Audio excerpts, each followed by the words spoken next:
Hello dear students, welcome to the class. Welcome to this session of ICT Virtual Classroom. Dear students, मेरा नाम है Rajesh Chamola, teacher physics ICT virtual classroom Dehradun से। और इस session में हम लोग बात करने वाले हैं क्लास 12th की फिजिक्स के ऊपर, यानी कक्षा 12 भौतिक विज्ञान के चैप्टर नंबर फर्स्ट को ही हम अभी डिस्कस कर रहे हैं, जिसमें कि हम लोग काफी सारी बातें कवर अप कर चुके हैं और अपना एक बहुत ही इंपॉर्टेंट चैप्टर हम लोग अभी एंड करने जा रहे हैं, जिसका नाम है इलेक्ट्रिक डाइपोल। इलेक्ट्रिक डाइपोल यानी विद्युत द्विध्रुव के बारे में हमने काफी सारी बातें सीखी और काफी इंटरेस्टिंग कॉन्सेप्ट्स यहाँ पर हमको देखने को मिले। डियर स्टूडेंट्स, मैं आपको एक बात बताना चाहूंगा कि विद्युत द्विध्रुव से अक्सर एग्जाम में क्वेश्चन पूछे जाते हैं, आपके बोर्ड एग्जाम में यहाँ से इंपॉर्टेंट क्वेश्चंस बनते हैं। इसीलिए आज की क्लास में हम लोग इसके न्यूमेरिकल्स के ऊपर डिस्कस करेंगे और पिछले सालों के एग्जाम में जो क्वेश्चन आए हुए हैं उनके ऊपर भी चर्चा करेंगे। सो आई होप कि आप सबके सब फिट फाइन और हेल्दी होंगे और बिल्कुल रेडी होंगे क्लास के लिए। आप लोग अपनी पोजीशंस ले चुके होंगे और आपके हाथ में एक नोटबुक और पेन होगा। जो चीजें यहाँ बताई जाती है उनको रेगुलरली नोट डाउन करते रहिए, नोट्स बनाते रहिए और घर में उनका रिवीजन करते रहिए। आगे की जानकारी के लिए मैं लेकर चलता हूं आपको स्मार्ट बोर्ड की स्क्रीन की तरफ। आप अपना ध्यान अपनी रिस्पेक्टिव स्क्रीन पर बनाकर रखिए। लास्ट क्लास में हम लोग इस टॉपिक के ऊपर बातचीत कर रहे थे, आई होप आपको याद होगा, है ना। लास्ट क्लास में हम लोग इस पॉइंट के ऊपर बात कर रहे थे और हमने एक फॉर्मूला डिराइव करा, एक सूत्र डिराइव करा। किस चीज के लिए हमने किया? किसी एक समान विद्युत क्षेत्र में स्थित एक समान विद्युत क्षेत्र में विद्युत द्विध्रुव को घुमाने में किया गया कार्य। आप यकीन नहीं मानेंगे, पिछले सालों के बोर्ड एग्जाम में ये क्वेश्चन काफी बार पूछा गया है और 2-3 मार्क्स में पूछा गया है। ठीक है, तो अगर आपके समझ में आ चुका है, इसको रिवाइज करते रहिए क्योंकि क्वेश्चन इंपॉर्टेंट है आपके बोर्ड एग्जाम के पॉइंट ऑफ व्यू से। हमने किया गया कार्य के लिए व्यंजक प्राप्त किया था W is equal to PE1 minus cos theta, जहां W है किया गया कार्य, द्विध्रुव को जो उसकी स्थिति है उससे घुमाने में जितना भी कार्य किया गया वो W है। P है, आप जानते हैं, विद्युत द्विध्रुव का आघूर्ण। E है विद्युत क्षेत्र। थीटा है P व E के बीच का कोण। ठीक है, इसके बाद हमने कुछ विशेष स्थितियों की बात करी थी, यानी कि theta is equal to 90 degree, मतलब theta is equal to 90 degree मतलब हमने ये बात करी थी कि जब थीटा 90 डिग्री होगा, थीटा 90 डिग्री मतलब जब जो द्विध्रुव होगा हम उसको इस प्रकार से व्यवस्थित कर लेंगे कि वो क्षेत्र की दिशा के साथ 90 डिग्री का कोण बनाए, लंबवत रहे। वो क्षेत्र की दिशा के साथ 90 डिग्री का कोण बनाए।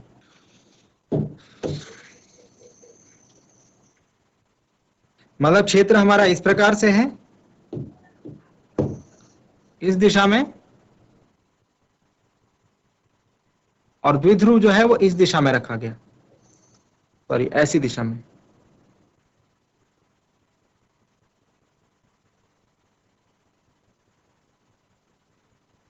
ओके, सो क्षेत्र की दिशा और द्विध्रुव की स्थिति दिशा आप देख रहे हैं कि दोनों परस्पर एक दूसरे के लंबवत है, दोनों परस्पर एक दूसरे के लंबवत हैं। ये देखिए दोनों के बीच में कितने डिग्री का एंगल बन रहा है? 90 डिग्री का। तो जब इस प्रकार की सिचुएशन होगी तो हम कहेंगे जो किया गया कार्य होगा W is equal to PE होगा। लेकिन यदि हम इस तरीके से बात करें कि जो क्षेत्र की दिशा है वो इस प्रकार से हो और जो द्विध्रुव है उसकी दिशा कुछ इस प्रकार से हम व्यवस्थित करते हैं ऐसे, तो दोनों परस्पर विपरीत दिशा में, मतलब कि बीच का कोण कितने डिग्री का है? 180 डिग्री का। कितने डिग्री का? 180 डिग्री का। इन दिस केस हम देखेंगे कि W is equal to 2 into PE है, यानी PE का 2 गुना है। तो ये हमने केसेस कुछ बनाए थे और समझाने की कोशिश मैंने आपको करी थी पिछली क्लास में। चलिए, जो इंपॉर्टेंट फॉर्मूलाज है उनको याद रखेंगे, उनको नोट डाउन रखेंगे। आगे हम लोग कुछ क्वेश्चंस करते हैं। ये सबसे पहला क्वेश्चन है जो आपके बोर्ड एग्जाम के पिछले 2018 या 2019 के पेपर में मुझे दिखा है। आई होप आप इसको पढ़ पा रहे होंगे। नहीं पढ़ पा रहे होंगे तो मैं पढ़ लेता हूं आपको, आपके लिए। विद्युत क्षेत्र की तीव्रता का मात्रक है unit of intensity of electric field. ठीक है, इलेक्ट्रिक फील्ड की इंटेंसिटी का जो मात्रक है वो क्या है? न्यूटन प्रति मीटर, न्यूटन प्रति कूलाम, जूल प्रति न्यूटन, कूलाम प्रति न्यूटन। तो ये क्वेश्चन आपके एग्जाम में आया हुआ है, 1 मार्क्स का क्वेश्चन है। आप जानते हैं कि हम लोग इलेक्ट्रिक फील्ड को किससे डिनोट करते हैं? न्यूटन प्रति कूलाम से, है ना। किससे डिनोट करते हैं? न्यूटन प्रति कूलाम से। E is equal to F upon Q0। ठीक है, तो इस तरीके से हमारा सेकंड ऑप्शन सही आंसर। ठीक है, कितना आसान क्वेश्चन है। हम लोग इस बारे में तो हर लेक्चर में ही बात कर रहे हैं इस चैप्टर के, और वहीं से क्वेश्चन हमारे पास आ गया है। ठीक है, नेक्स्ट क्वेश्चन के ऊपर बात करते हैं। तो नेक्स्ट क्वेश्चन हमारे पास जो हमने अभी रिसेंट टॉपिक पढ़ा है उससे रिलेटेड है। देखो 2 नंबर का एक क्वेश्चन आया हुआ है बच्चों, और क्वेश्चन मैं आपको पढ़ूंगा तो वही टॉपिक है जिसके बारे में हम लोग इतने समय से चर्चा कर रहे हैं। ठीक है, क्वेश्चन क्या है आपको पढ़ने में आ रहा होगा। 4 गुणा 10 की घात -9 कूलाम मीटर द्विध्रुव आघूर्ण का, द्विध्रुव आघूर्ण हमें दिया हुआ है 4 गुणा 10 की घात -9, कोई विद्युत द्विध्रुव 5 गुणा 10 की घात 4 न्यूटन प्रति कूलाम परिमाण के किसी एक समान विद्युत क्षेत्र की दिशा से 30 डिग्री पर संरेखित है। विद्युत द्विध्रुव पर कार्यरत बल आघूर्ण की बात ज्ञात कीजिए। विद्युत द्विध्रुव पर कार्यरत बल आघूर्ण ज्ञात कीजिए। क्या निकालना है? बल आघूर्ण। ठीक है, अब an electric dipole of dipole moment 4 into 10 की power -9 coulomb per meter is inclined at angle of 30 degree to a uniform electric field of magnitude 5 into 10 the power 4 Newton per coulomb. Calculate the torque applied on the electric dipole. ये हमारे पास question है। अब question में पहले जो जो चीजें हमें दी हुई है उनको कर लेते हैं नोट डाउन, और फिर बात करते हैं जो हमको फाइंड आउट करना है, जो हमसे पूछा गया है। तो सॉल्यूशन लिखते हैं, यहाँ पर लिखिए सॉल्यूशन। क्वेश्चन में हमें क्या दिया हुआ है? सबसे पहले ये वैल्यू दी हुई है 4 गुणा 10 की घात -9 कूलाम मीटर, और ये द्विध्रुव आघूर्ण दिया हुआ है। द्विध्रुव आघूर्ण को हम कैसे डिनोट करते हैं? P से। तो P इज इक्वल टू दिया हुआ है 4 into 10 की पावर -9 कूलाम मीटर। ठीक है, कोई विद्युत द्विध्रुव 5 गुणा 10 की घात 4 न्यूटन प्रति कूलाम परिमाण के किसी एक समान विद्युत क्षेत्र। तो विद्युत क्षेत्र हमको दे रखा है E 5 गुणा 10 की घात 4 न्यूटन प्रति कूलाम 30 डिग्री पर संरेखित है। Theta is equal to 30 degree 30 degree दे रखा है ना। किस किस के P और E के बीच का कोण जो होता है थीटा होता है। हमको निकालना है टॉ, बल आघूर्ण।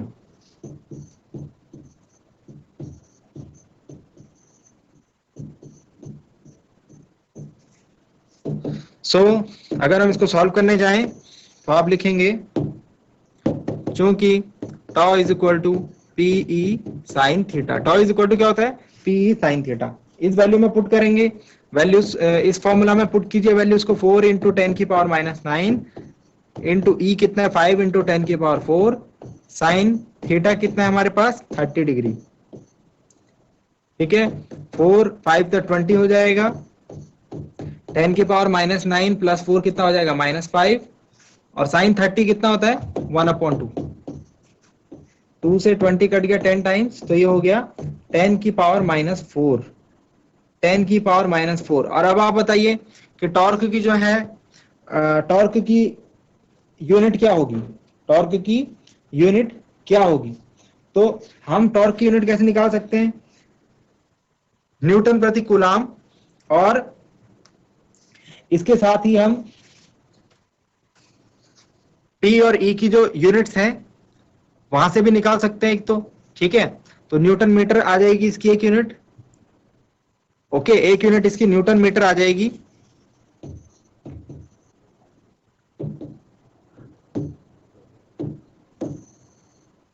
ये हमारा आंसर है। तो इस बारे में हमने बात भी करी थी, ठीक है, अपनी पिछली क्लासेस में। चलिए, आई होप आपको बात समझ में आई होगी, क्वेश्चन समझ में आया होगा। एक आसान सा क्वेश्चन जिसमें आपको बस सूत्र याद रखना है। सूत्र में जो मान दे रखा है आपको क्वेश्चन में प्रोवाइडेड है, आपको बस इनकी वैल्यूज पुटअप करते जानी है और आंसर आपका इजीली कैलकुलेट हो जाएगा। तो होप ये क्वेश्चन आपको समझ में आया होगा। ठीक है, नोट डाउन कीजिए इसे।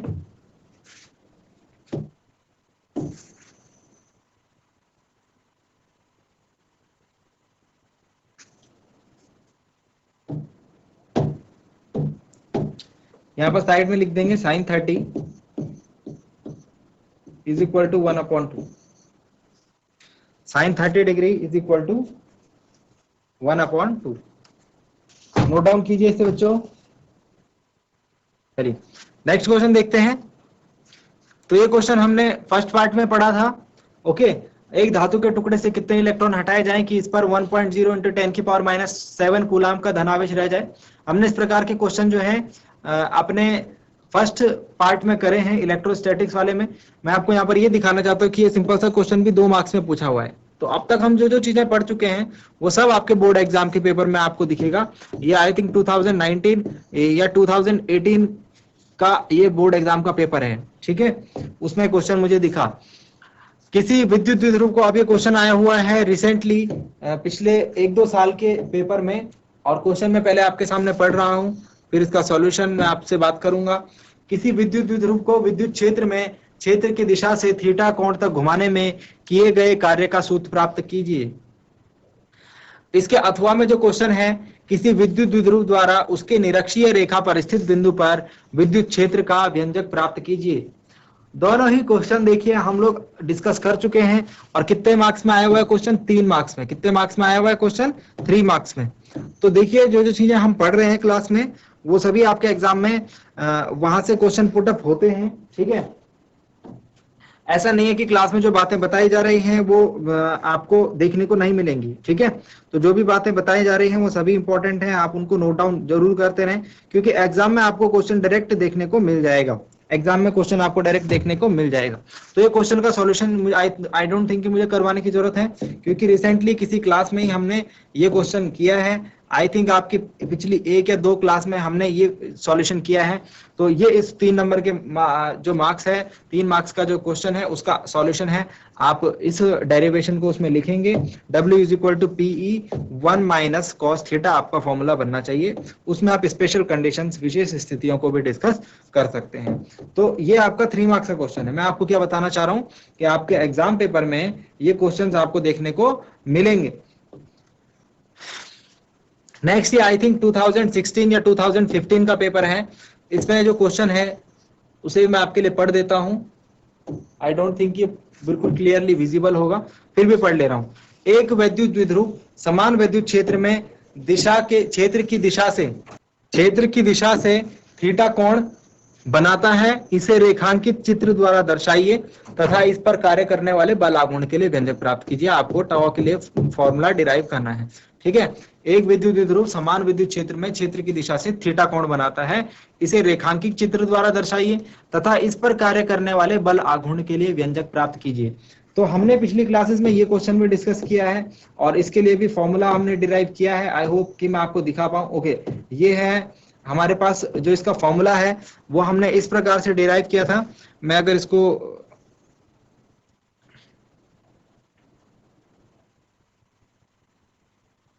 ये देखिए, हमने पूरे जो फॉर्मूला है उसको डिस्क्राइब किया है। एक समान विद्युत क्षेत्र में विद्युत द्विध्रुव के साथ क्या होता है, कितना बल कार्य करता है, किस किस प्रकार से काम होता है, वो सारी चीजें हमने इसमें नोट डाउन करी हुई है, सारी चीजें मेंशन करी हुई है। डायग्राम भी है, उसके साथ उसका सॉल्यूशन भी है एंड उसका डेरिवेशन भी है, ठीक। हमने टॉर्क के लिए देखिए नेक्स्ट पेज पर आपको दिख जाएगा, टॉ = PE sin थीटा, जो बल आघूर्ण है उसके लिए हमने व्यंजक यहाँ पर निकाला हुआ है। तो आपको जो है यही डेरिवेशन जो है एग्जाम में लिख करके आने हैं, जो यहाँ पर बताए जा रहे हैं आपको, ठीक है। ये आपके एग्जाम के लिए इंपॉर्टेंट रहने वाले हैं। नेक्स्ट अगर बात करें नेक्स्ट क्वेश्चन की, किसी वैद्युत द्विध्रुव को वैद्युत क्षेत्र में क्षेत्र की दिशा से थीटा कोण तक घुमाने में किए गए कार्य के लिए, अगेन वही question, work done in rotating या moving an electric dipole in a uniform electric field. तो जो हमने W = PE 1 - sin theta cos theta निकाला है वही आपको इसमें लिख करके आना है। तो डियर स्टूडेंट्स, क्वेश्चन जो हैं वो सभी हम लोग पढ़ चुके हैं, ठीक है। यहाँ से जो इंपॉर्टेंट क्वेश्चन बनने वाला है, चाहे वो अक्षीय स्थिति हो या निरक्षीय स्थिति से रिलेटेड हो, उन सभी को हम लोग डिस्कस कर चुके हैं। चलिए जाते जाते एक क्वेश्चन और कर लेते हैं, फिर इस चैप्टर को क्लोज कर देंगे और अगली क्लास में हम लोग क्या करेंगे, नए टॉपिक के ऊपर बात करेंगे, जो कि अगेन वेरी इंपॉर्टेंट टॉपिक है, दैट इज गॉस की प्रमेय, गॉस थ्योरम, ठीक है। फटाफट से क्वेश्चन लिखेंगे। हमारे पास एक विद्युत द्विध्रुव दिया हुआ है जिसमें कि Q1 एवं Q2 दोनों आवेशों के परिमाण हमको दिए हुए हैं। Q1 जो है वो 100 × 10⁻⁹ कूलम है और Q2 है -100 × 10⁻⁹ कूलम। तो विद्युत द्विध्रुव में दोनों आवेश बराबर होते हैं, लेकिन उनकी जो प्रकृति होती है वो विपरीत होती है। हमें क्या दिया हुआ है, हमें इनके बीच की दूरी दी हुई है 2L, दोनों ध्रुवों के बीच की Q1 और Q2 के बीच की दूरी दैट इज 2.0 × 10⁻³ मीटर, ठीक है। और इसके अलावा हमको दी हुई है कि इस द्विध्रुव से r दूरी पर स्थित कोई बिंदु है, r दूरी पर स्थित कोई बिंदु है, r दूरी हमें दी हुई 0.50 मीटर।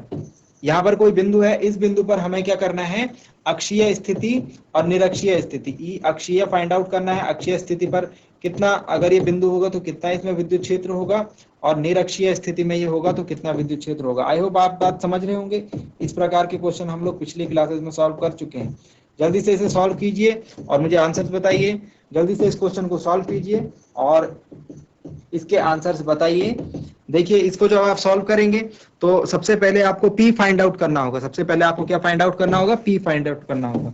तो मैं जल्दी से इसका सॉल्यूशन कर ले रहा हूं, आप लोग भी कीजिए मेरे साथ। P इज इक्वल टू क्या होता है, Q इंटू 2L। Q हमारे पास कितना है, 100 इंटू 10⁻⁹ सिर्फ परिमाण लेंगे। 2L कितना है, 2.0 इंटू 10⁻³ जब आप इसे कैलकुलेट करेंगे तो it will become 2.0 into 10⁻⁻10 coulomb metre. P is equal to 2.0 into 10⁻⁻10 coulomb metre. ठीक है, अब अक्षीय स्थिति में हमको फाइंड आउट करना है अक्षीय स्थिति में विद्युत क्षेत्र। तो अक्षीय स्थिति के लिए क्या फॉर्मूला होता था हमारे पास, क्या आपको याद है? अक्षीय स्थिति के लिए हमारे पास फॉर्मूला होता था ई अक्षीय इज इक्वल टू के 2kq बाई आर क्यूब। ठीक है, ये फॉर्मूला होता था 2kp by R cube, sorry 2kp by R cube, ये फॉर्मूला होता था। तो k आपको p पता होना चाहिए, r क्यूब पता होना, r पता होना चाहिए। तो p हमें पता है, k की वैल्यू कितनी होती है, 9 इंटू 10⁻⁹ 9 इंटू 10⁻⁹ एंड r की जो वैल्यू हमारे पास दे रखी है 0.50 का क्यूब। सो ये हो जाएगा 18 इंटू 10⁻⁹ और अपॉन में आ जाएगा 5 5 जो 25 5 जो 125 इंटू 10⁻⁻³ ठीक है, जब आप इसको सॉल्व करेंगे फाइनली तो मैं आपको आंसर इसका बता देता हूं, ये आएगा 28.8 न्यूटन प्रति कूलम। जो इस केस में E का मान आएगा, ये आएगा 28.8 न्यूटन प्रति कूलम। ठीक है,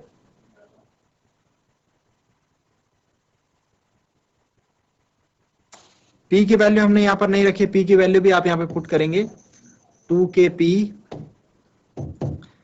2.0 इंटू 10⁻⁻10। ठीक है, और अपॉन में ये जब आप इसे सॉल्व करेंगे तो आपका आंसर ये रहने वाला है। ठीक है, ई निरक्षीय हम किस प्रकार से निकालेंगे, ई निरक्षीय के लिए हमारे पास फॉर्मूला भी है।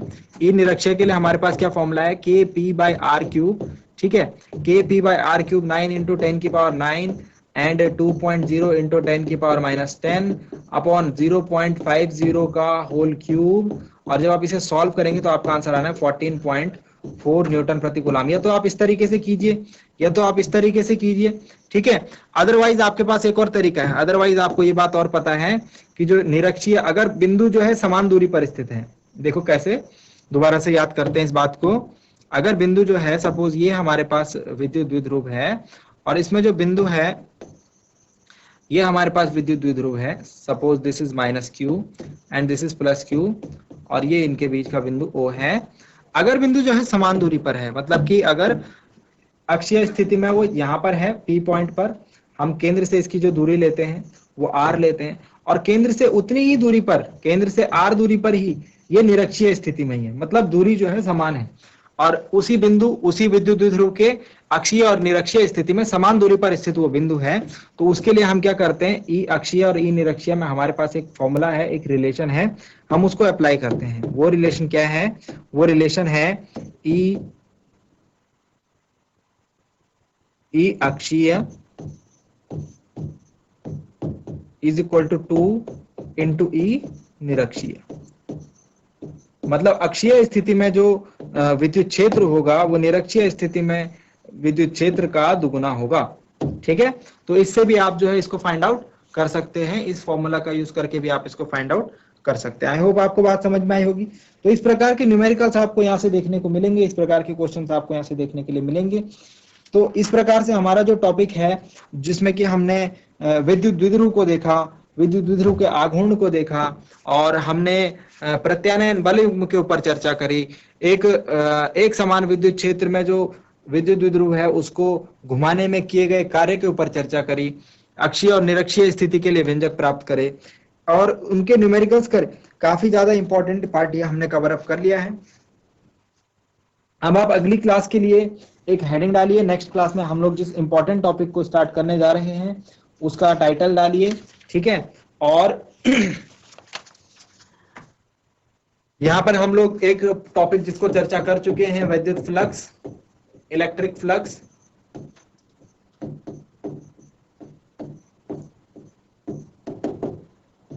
इसको कंटिन्यू करेंगे पहले तो, क्योंकि हम इसके ऊपर थोड़ा सा डिस्कशन कर चुके हैं आई थिंक, इलेक्ट्रिक फ्लक्स। और उसके बाद हम लोग चर्चा करेंगे गॉस की प्रमेय, गॉस नियम, गॉस लॉ, ठीक है।